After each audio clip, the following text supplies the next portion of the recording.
Baik, saya akan memulai berpidato dalam 3, 2, 1.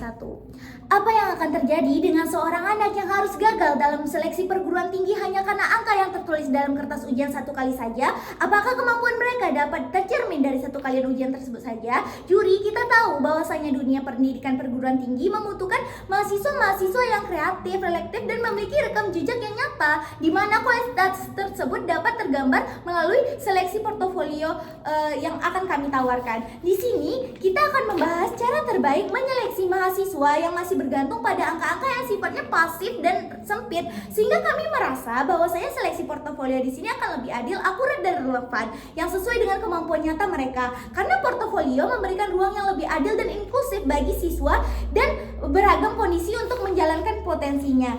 Juri, kami memberikan karakterisasi pada mosi kali ini karena kami merasa bahwasanya seleksi perguruan tinggi biasanya dominan dengan seleksi nilai rapor yang kita tahu yaitu merupakan nilai pencapaian peserta didik, di mana nilai rapor sangat dipengaruhi oleh standar penilaian internal dari sekolah tersebut. Contohnya ada SNBP. Sedangkan tes standarisasi di sini adalah seleksi berbentuk tes kemampuan, berbentuk ujian hanya dalam satu kali ujian saja. Kedua sistem tersebut menilai berdasarkan angka-angka saja, tanpa melihat bagaimana potensi peserta didik ini, bagaimana kreativitasnya, daya juangnya, atau bahkan kontribusi sosial lainnya. Berbeda loh dengan sistem portofolio di mana yang merupakan kumpulan bukti-bukti karya autentik mereka tentang pencapaian yang diraih siswa selama periode tertentu, baik itu karya orisinal, sertifikat, atau lain sebagainya. Di sini juri, limitasi yang kami berikan adalah jenis perguruan tinggi. Di sini adalah mencakup semua jenis perguruan tinggi, baik itu negeri ataupun swasta. Lalu seleksi portofolio di sini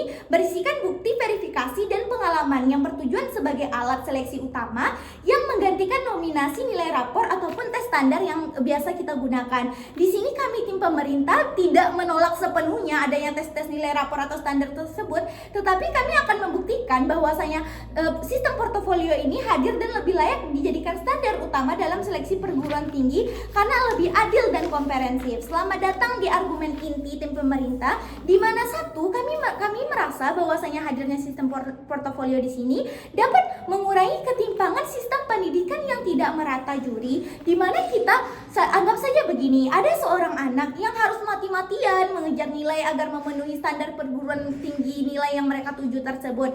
Oke, baiklah, anak tersebut mampu di bidang ekonomi, mereka bisa saja cenderung bimbel ataupun les di tempat mahal. Tetapi bagaimana dengan anak-anak yang tidak merasakan juga hal itu, juri? Anak-anak yang cenderung tidak mampu untuk membayar itu. Kita tahu bahwasanya nilai rapor di sini dipengaruhi oleh standar sekolah masing-masing. Sedangkan bagi siswa yang tidak merasakan hal tersebut, mereka mungkin bisa saja tertinggal karena anak-anak yang bimbel cenderung nilainya bakalan lebih tinggi bukan daripada anak-anak yang tidak bimbel tersebut, sehingga ini tidak mendorong siswa untuk belajar karena kemampuan mereka, tetapi ini mendorong siswa untuk belajar hanya demi skor semata, bukan untuk pengembangan diri jangka panjang. Bandingkan dengan seleksi portofolio hadir yang membuat siswa terdorong untuk berkarya. Aku bakalan bikin karya-karya bagus untuk seleksi perguruan tinggi sehingga akan menjadi lebih kreatif, bukan hanya karena penghafal fasih belaka saja, juri. Mungkin tim oposisi bakalan bilang gini,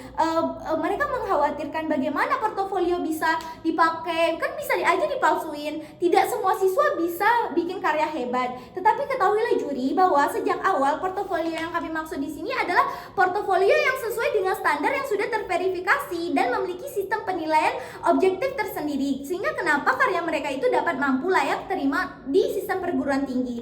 Jika tes standar ataupun nilai tetap mungkin menjadi faktor utama seleksi banyak anak yang akan melakukan segala mungkin kedepannya bakalan banyak loh anak yang menghalalkan segala cara untuk dapat masuk perguruan tinggi. Kita lihat aja deh status quo-nya sekarang ini. Banyak loh mereka yang make joki-joki ilegal seperti penggunaan itu contekan, mereka pakai behel mereka buat lihat adanya soal-soal UTBK tersebut. Terjadi kecurangan di sini sehingga kemampuan mereka itu tidak dapat dinilai dari nilai tersebut, juri, sehingga sistem portofolio di sini lebih efektif. Dua, mengapa demikian? Juri, kita ketahui bahwasanya sistem portofolio ini bakalan lebih relevan dengan kebutuhan dunia kerja dan pendidikan tinggi modern. Karena apa? Saat ini banyak mahasiswa di dunia kerja nantinya mereka kesulitan karena mereka tidak bisa ngeaplikasikan dokumentasiin pengalaman mereka di dunia kerja. Bayangkan kalau adanya portofolio di sini akan mendorong siswa sejak dini untuk mengembangkan rekam jejak yang menunjukkan apa kemampuan mereka, apa jati diri mereka. Yang sudah terbiasa loh menunjukkan kemampuan lewat karya, akan lebih siap mereka beradaptasi di dunia kerja nantinya, Juri. Karena keuntungan jangka panjangnya akan lebih hadir di sisi mereka, akan lebih menguntungkan mereka, karena ini bakalan mendorong pendidikan yang berbasis proses, bukan hanya dengan nilai sementara. Bandingkan dengan orang-orang yang punya nilai tinggi tetapi tidak ada ataupun tidak terbiasa menyalurkan karya mereka, akan kesulitan bukan di dunia kerja, sehingga itu bakalan tidak relevan dengan yang mereka butuhkan di dunia kerja nantinya. Berbeda dengan sisi kami, anak-anak yang memiliki soft skill dari orang yang punya pengalaman akan lebih siap bukan untuk bertarung dan bertahan, sehingga berkembang mereka dengan skill yang mereka punya di dunia kerja tersebut, Juri. Kemudian di sini portofolio di sini bakalan menilai siswa secara holistik berdasarkan karya-karya pengalaman, sehingga sistem seleksi lebih inklusif loh mereka rasakan, dan akan menghapuskan stigma-stigma ataupun kesetimbangan akses yang terjadi oleh standar yang diciptakan oleh tes nilai ataupun rapor tadi, sehingga akan mendorong arah pendidikan yang lebih bermakna, khususnya dalam jangka panjang. Dibuktikan dengan dunia kerja yang menilai kemampuan, Juri.